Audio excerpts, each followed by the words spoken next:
Prigozhin की मौत अब एक रहस्य बन चुकी है और अब इंतजार किया जा रहा है कि इस रहस्य से पर्दा साफ साफ उठे और जो चीजें हैं वो निकलकर सामने आए कि आखिर ये मौत वाकई हुई है, क्योंकि बेलारूस का ये दावा है कि येवगेनी प्रिगोजिन अब भी जिंदा है, तो रूस की रणनीति भी हो सकती है। तो कई तरह की मिस्ट्री अब प्रिगोजिन की मौत के ऊपर सामने आ रही है। ये उनकी जो मौत हुई है क्या वाकई साजिश है या फिर नहीं, कई तरह के सवाल जरूर खड़े हो रहे हैं। लेकिन देखिए, वैगनर चीफ प्रिगोजिन की मौत को लेकर अब तक 4 अलग अलग तरह की चर्चाएं जो हो रही हैं वो आपको बताते हैं और इन सारी थ्योरी को भी आपको हम दिखाते हैं। पहली थ्योरी जो निकलकर सामने आ रही है उसके हिसाब से प्रिगोजिन का जो विमान सामान्य हादसे का शिकार हुआ है, ये पहली थ्योरी कहती है। हालांकि ज्यादातर लोग इस थियोरी को नजरअंदाज ही कर रहे हैं, वो ये मानने को तैयार नहीं है कि कोई साजिश इसमें ना हो और ये सामान्य हादसा हो। अब थियोरी नंबर 2 ये है कि पुतिन के कहने पर हत्या कराई गई है प्रिगोजिन की, और ज्यादातर खासकर अगर अमेरिका और पोलैंड जैसे देशों की भी हम बात करें तो वो भी ये थियोरी नंबर 2 ही कह रहे हैं।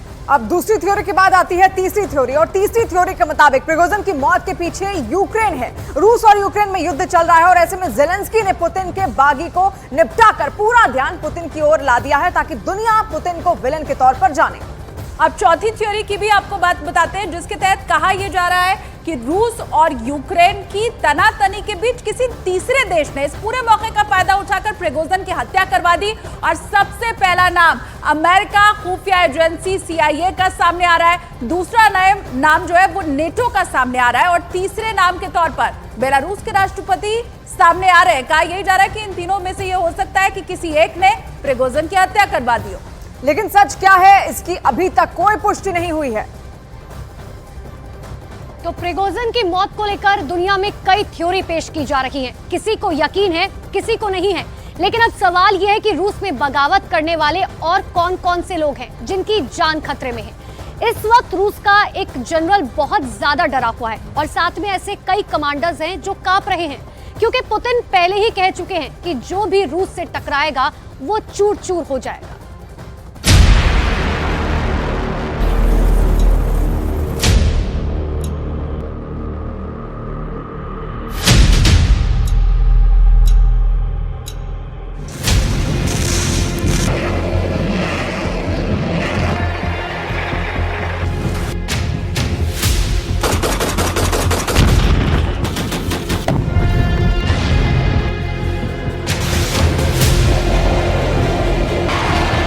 मुमकिन है कि अगर कोई पुतिन से दुश्मनी मोल ले तो उसकी मौत ना हो।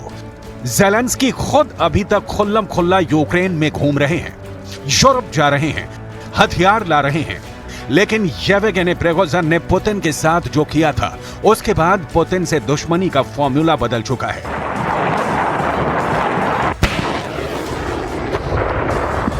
यह बात प्रिगोजिन को भी बहुत अच्छी तरह मालूम रही होगी कि पुतिन से दुश्मनी का मतलब मौत होती है, पुतिन से गद्दारी का मतलब मौत होती है, और पुतिन से बगावत का मतलब 100% मौत ही होती है।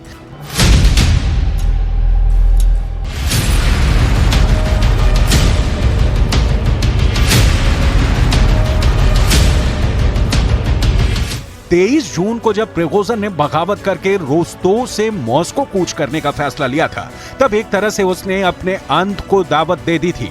अब यह इत्तेफाक कहा जाए या फिर कुछ और।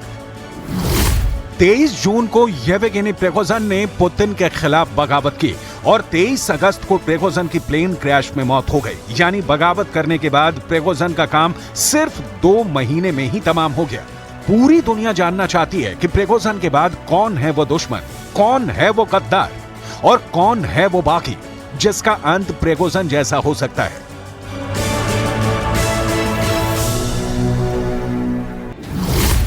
बहुत साफ शब्दों में पूछा जाए तो येवगेनी प्रिगोजिन के बाद अब किसका नंबर है? पुतिन का कौन सा दुश्मन, कौन सा गद्दार, कौन से बागी के लिए उल्टी गिनती शुरू हो चुकी है। पुतिन रूस के दुश्मन को बर्बाद कर देते हैं, पुतिन रूस के गद्दार को खत्म कर देते हैं, पुतिन रूस से बगावत करने वाले को कतई माफ नहीं करते। ये बात पूरी दुनिया को मालूम है। इसलिए इस वक्त सबसे बड़ा खतरा एक ऐसे कमांडर पर मंडराने लगा है जिसे पुतिन ने सिर आंखों पर बैठाया, अपनी फौज की कमान सौंपी और उसे यूक्रेन पर फतह करने की जिम्मेदारी दी।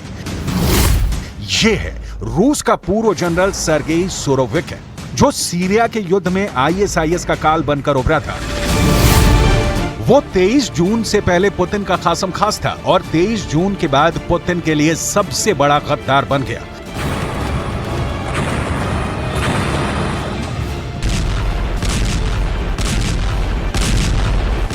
जब यूक्रेन का युद्ध बहुत नाजुक दौर में पहुंचा, पुतिन खेरसोन हार चुके थे, बखमूत में टक्कर मिल रही थी, ज़पोरिज़िया में टक्कर तेज हो चुकी थी और क्राइमिया पर जब ज़ेलेंस्की के हमले बढ़ने लगे तो पुतिन को खबर मिली कि वैगनर चीफ येवगेनी प्रिगोजिन नाराज है। ये तस्वीरें 23 जून की हैं। ये रूस का रोस्तोव शहर है। तब पूरे रूस में जैसे भूचाल आ गया, दुनिया हैरान रह गई। लोग सुबह उठे तो भौंचक्के रह गए, क्योंकि प्रिगोजिन की मिलिशिया वैगनर ने यूक्रेन के पास इस शहर पर एक तरह से कब्जा कर लिया था। वहां के मिलिट्री हेडक्वार्टर पर वैगनर के लड़ाके मौजूद थे और अब वो 25,000 का लश्कर लेकर मॉस्को की तरफ कूच करने वाला था।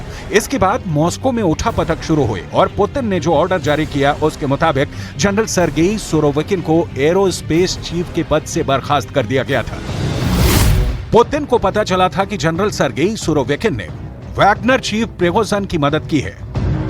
इसके बाद सुरोविकिन को हिरासत में ले लिया गया। जांच में पता चला कि जनरल सुरोविकिन को वैगनर के विद्रोह के बारे में हफ्तों पहले से पता था, लेकिन उसने पुतिन को इस बारे में ना बताकर देशद्रोह किया। इसलिए सवाल फिर से कि क्या प्रिगोजिन के बाद अगला नंबर जनरल सर्गेई सुरोविकिन का है। हालांकि बगावत के अगले दिन सुरोविकिन के सुर बदले बदले से थे। सुरोविकिन के चेहरे पर एक जनरल, एक कमांडर का रौब गायब था। वो बोल वैगनर के खिलाफ रहा था, लेकिन उसकी आवाज में पुतिन से माफी और दया की भीख नजर आ रही थी। Призываю остановиться. Противник только и ждет, когда у нас обострится внутриполитическая обстановка. Нельзя играть на руку противника в эти тяжелые для страны время.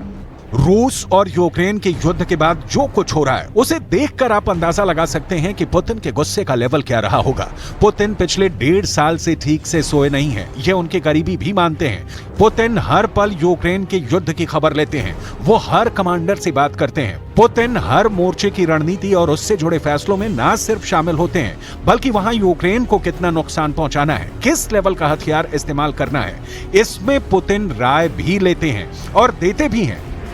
देखिए वो वीडियो जिसमें पुतिन एक कमांड पोस्ट पर गए थे और वहां उनकी मुलाकात सुरोविकिन से हुई। Верховный главнокомандующий Вооруженных сил Российской Федерации. Оперативный состав действует согласно моему расчету. Заместитель командующего генерал Суровикин. Товарищи офицеры. Товарищи офицеры, здравия желаю. ये बातें गवाह हैं कि जब पुतिन इस युद्ध में इतनी मेहनत कर रहे हैं, जब वो यूक्रेन को हराने के साथ नाटो को शिकस्त देने के लिए दिन रात प्लानिंग कर रहे हैं, तो जाहिर है कि वो अपने कमांडरों से भी पूरी वफादारी से काम की उम्मीद करते हैं।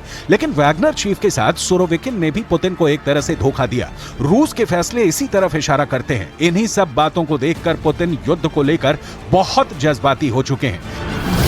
यही वजह है कि पहले प्रिगोजिन और फिर सुरोविकिन के कर्मों को देखकर पुतिन के गुस्से का तापमान उतना ही ज्यादा बढ़ता गया। ये युद्ध वाले बुखार की वो स्टेज रही जिसमें अचानक से पुतिन को बड़े झटके देने शुरू कर दिए। अब तक रूस की मीडिया में ये भी कयास लगाए जाते रहे हैं कि सुरोविकिन को हिरासत में रखा गया है, वो पुतिन की सीक्रेट सर्विस के कब्जे में है। लेकिन सुरोविकिन की बेटी ने रूस के एक सोशल मीडिया चैनल को जून के आखिर में बताया था कि उसके पिता यानी सुरोविकिन को गिरफ्तार नहीं किया गया है। लेकिन अब अगस्त गुजरने वाला है और इस वक्त सुरोविकिन के ठिकाने का कुछ पता नहीं है। सुरोविकिन रूस में कहां है कोई नहीं जानता सिवाय रूस की सीक्रेट सर्विस के। इसलिए फिर से बड़ा सवाल है, क्या प्रिगोजिन के बाद अगला नंबर सुरोविकिन का है? 23 जून को प्रिगोजिन की लीडरशिप में हजारों वैगनर लड़ाकों ने मॉस्को की तरफ कूच किया था। उनका मकसद साफ था कि किसी तरह पुतिन को रूस की सत्ता से हटाकर उनका तख्ता पलट कर दिया जाए। लेकिन प्रिगोजिन इसमें नाकाम रहा। पुतिन ने ऐसा जाल बिछाया कि प्रिगोजिन को अपनी साजिश कैंसिल करनी पड़ी। एक तरह से ये पुतिन के सामने हथियार डालने जैसा कहा गया। पुतिन को वैगनर पर बहुत भरोसा रहा है। प्रिगोजिन ने पुतिन को बखमूत जीत कर भी दिया, लेकिन वो बार बार ऐसे वीडियो भी पोस्ट करता रहा जिसमें रूस से हथियारों की जायज मांग के साथ उसके दिलो दिमाग पर छाई बगावत की बू भी आने लगी थी। बगावत करने वाले वैगनर को लेकर कई बातें सामने आई। पूरी दुनिया में वैगनर के बहक जाने या उसके विद्रोही हो जाने वाले मूड के बहुत से मतलब निकाले गए। सवाल थे कि आखिर वैगनर ने पुतिन से टक्कर क्यों ली, कैसे वैगनर रूस के लिए भस्मासुर बन गया और उसके साथ कौन कौन है।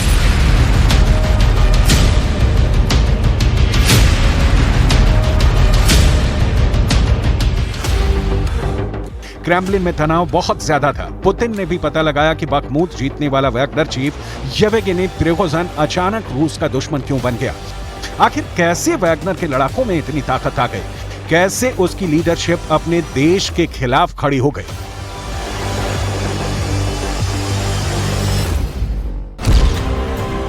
हालात ऐसे बन गए थे कि अब तक यूक्रेन की राजधानी कीव पर कब्जा करने का प्लान बना रहे वैगनर चीफ ने अपने टैंकों का रुख मॉस्को की तरफ मोड़ दिया और पूरी दुनिया को लगने लगा कि अब तो यूक्रेन में जंग करने वाले रूस के अंदर ही गृह युद्ध शुरू हो जाएगा। तब पुतिन की लीडरशिप को भी लेकर सवाल उठने लगे और प्रिगोजिन की साजिश के तार कहां तक फैले हैं, ये बात तो पुतिन के लिए सबसे बड़ी टेंशन की वजह बन गई। तब रूस के लिए बड़ी फिक्र वाले सवाल थे।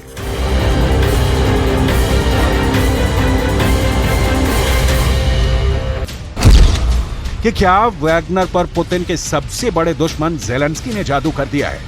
क्या वैगनर को पुतिन के सबसे बड़े प्रतिद्वंदी बाइडेन ने बहका दिया? क्या वैगनर ने पुतिन के लिए सबसे बड़ा खतरा माने जाने वाले नाटो से हाथ मिला लिया?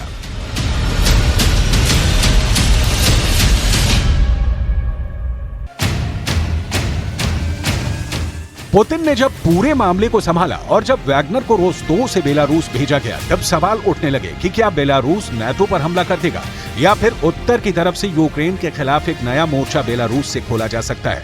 वैगनर ने जब रूस से बगावत की तो 48 घंटे तक बहुत बड़ा ड्रामा चला और फिर पुतिन ने वैगनर को 3 ऑप्शन दिए थे।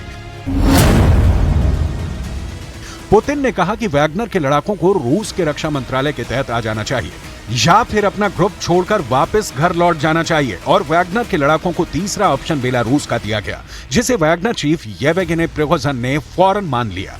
यूक्रेन के युद्ध में काफी बदलाव देखे गए हैं। पुतिन ने अपनी फौज को बड़े बड़े फैसले लेने की आजादी दी है और साथ में उन पर नजर भी रखी है, लेकिन वैगनर चीफ और जनरल सुरोविकिन के मामले में पुतिन धोखा खा गए। पुतिन ने सुरोविकिन को उस वक्त युद्ध की कमान सौंपी थी जब रूस काफी दबाव में था और पुतिन को जल्दी नतीजे चाहिए थे। सितंबर 2022 का ऐसा ही वक्त था जब रूस की सेना कई मोर्चों पर मात खा रही थी और तब सुरोविकिन से बात करके पुतिन ने उन्हें अक्टूबर 2022 में एरोस्पेस कमांड की जिम्मेदारी दी। Мы не стремимся к высоким темпам продвижения, бережем каждого солдата, методично перемалываем атакующего противника. Тем самым не только минимизируются свои потери, но и значительно сокращается количество жертв среди мирного населения. जनरल सुरोविकिन को सीरिया में अपनी क्रूर बमबारी वाली स्ट्रेटजी के लिए जनरल आर्मगेडन कहा गया। उसे आईएसआईएस पर ताबड़तोड़ हमलों के लिए सीरिया का शैतान भी कहा गया। पुतिन ने 2017 में सुरोविकिन को रूस के सर्वोच्च सम्मान हीरो ऑफ रशिया मेडल से भी सम्मानित किया था और उसे फुल जनरल के रूप में प्रमोशन भी दिया था, लेकिन अब ये जनरल अपनी जान की सलामती को लेकर घबराया हुआ है क्योंकि पुतिन के खिलाफ जाने का उसका फैसला एक्सपोज होने के साथ उसकी जान का दुश्मन बन चुका है। यूक्रेन का युद्ध अब ऐसे दौर में पहुंच चुका है जहां प्रिगोजिन के होने ना होने का कोई मतलब नहीं बनता, क्योंकि पुतिन पहले ही वैगनर की लीडरशिप को काबू में कर चुके हैं। हजारों लड़ाकों को बेलारूस भेजकर उनकी नई लीडरशिप तैयार की जा रही है और अब उनको एक नए मिशन के लिए तैयार किया जा रहा है। इस बीच सुरोविकिन को भी प्रिगोजिन की मौत की खबर मिल गई होगी, इसमें कोई शक नहीं होना चाहिए।